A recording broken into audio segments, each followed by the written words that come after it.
Guys, get ready with me to do a full face makeup using my expired makeup products. So, huwag kayong hipokrita dyan kasi alam ko na gumagamit din kayo ng expired products, but disclaimer lang, it's up to you if you want to use your expired makeup or not, okay? Ayokong maduwit-duwit ng mga dermatologists din sabi, ini-influence pa kayo into doing a bad thing.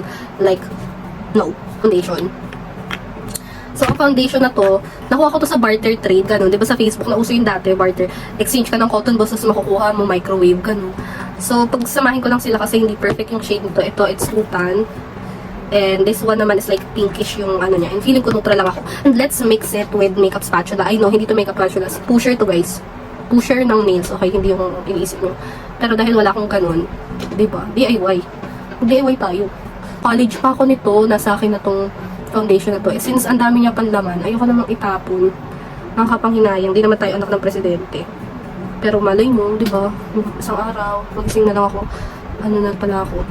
Illegitimate daughter pala ako ng whoever na millionaire. Pero hindi lang presidente natin. Okay, ayoko. Thank you. Thank you next na lang, if siya lang din. So, ayoko kasi gumagamit ng sponge. Since, konti na nga lang yung makeup ng tao. Tapos, bubawasan pa ng sponge. Ayun na siya. Di ko alam if pantay kayo ng humusga. Kita nyo ba, guys? Ito pa yung uso. Tigbebente lang to, tig sa 10. Depende sa patong ng tindera malapit sa school nyo. So, ito yung gamitin kong blush. Uy, sobra. Sobrang pigmented nito. Girl. Siguro alam nyo kung may TikTok lang yung CEO nito. Kung sino man CEO nito. Yaman niya na ngayon. Like, seriously. Lahat ng estudyante, ito yung pambansang blush. Yung kinalakihan, di ba?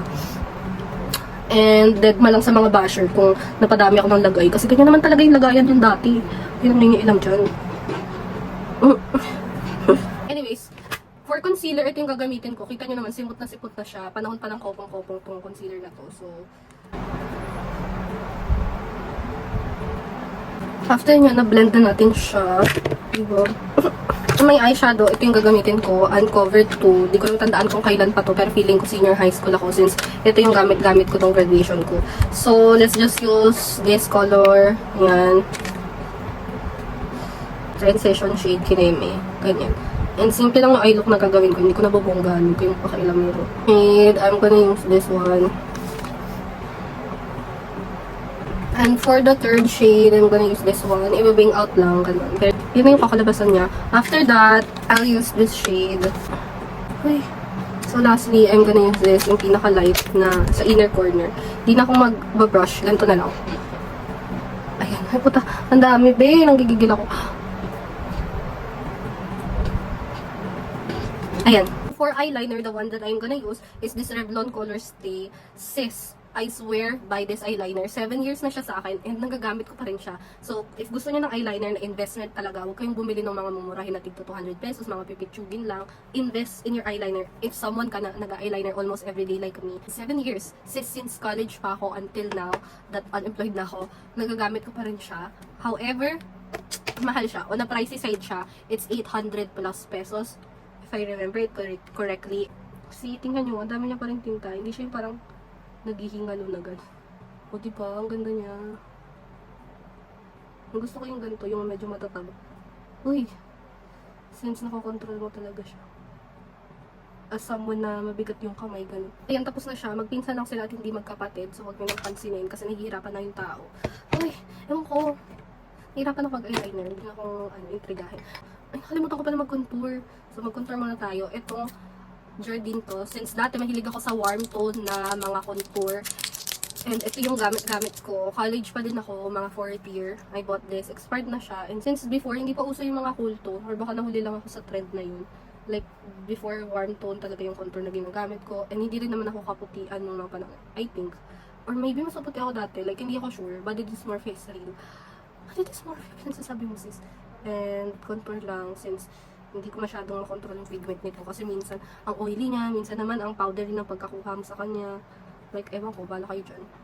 Pero no hate since laking colorit ako, batang colorit ako. Like, since dati pa, mga OG pa lang yung matataba parang nail polish yung product nila. Is bumibili na talaga ako. So, ito, matagal na to sa akin. Hindi naman na-expert yung mga ganito. Pero ito yung mga OG, mga classic na ano. Hindi talaga ako nagpapalit since depende naman yan kung paano mo siya i-curl. Like, hindi ako nag-aan sa mga mamahalin. Huwag tayo magpabudol dun sis. Basta ako simpleng tao lang. Ay, simpleng tao pero naka-revlon na eyeliner. Ayan, ganyan lang siya. Kunin mo yung talukap na mata mo. Pasok mo lahat na pwedeng ipasok. Tapos ganyan. Una sa roots. After that, move ka dun sa medyo mataas na part ng kilay mo. And then do this. Do this. Pag medyo masakit siya, okay lang yung tiisin mo, tiis ganda. Basta hindi mo inaano yung eyelid mo mismo. Okay. Ah, girl, di ba? Di ba? Ang ganda niya, compare natin sa normal lang na paggamit ng mga ganito. Ganyan-ganyan lang. O, di ba? Parang, ano nangyari? Gawin mo yung tinuro ko sa'yo, be.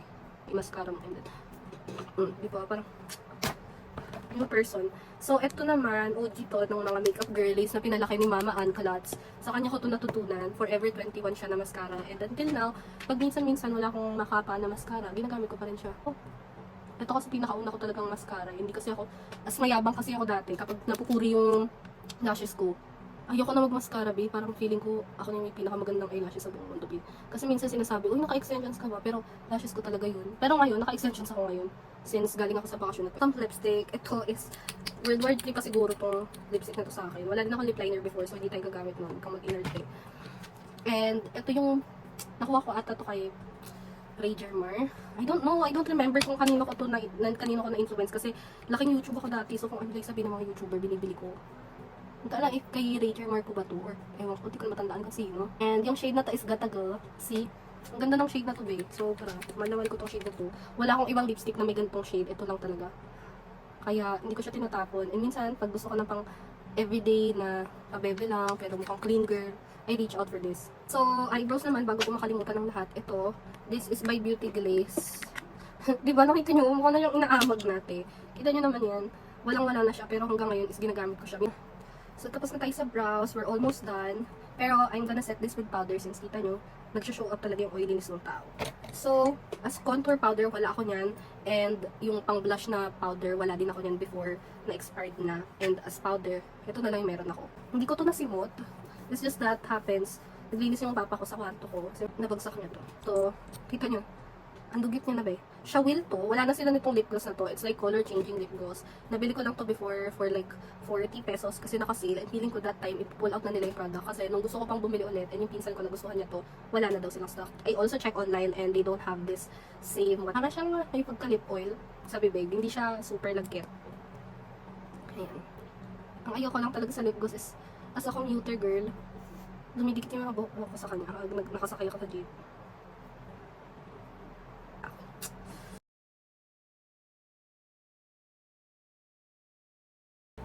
Ito na yung makeup transformation, guys. Huy. Diba? Slay. Editan nyo ako ng thirst trap. Kinis. Thank you for watching. Bye!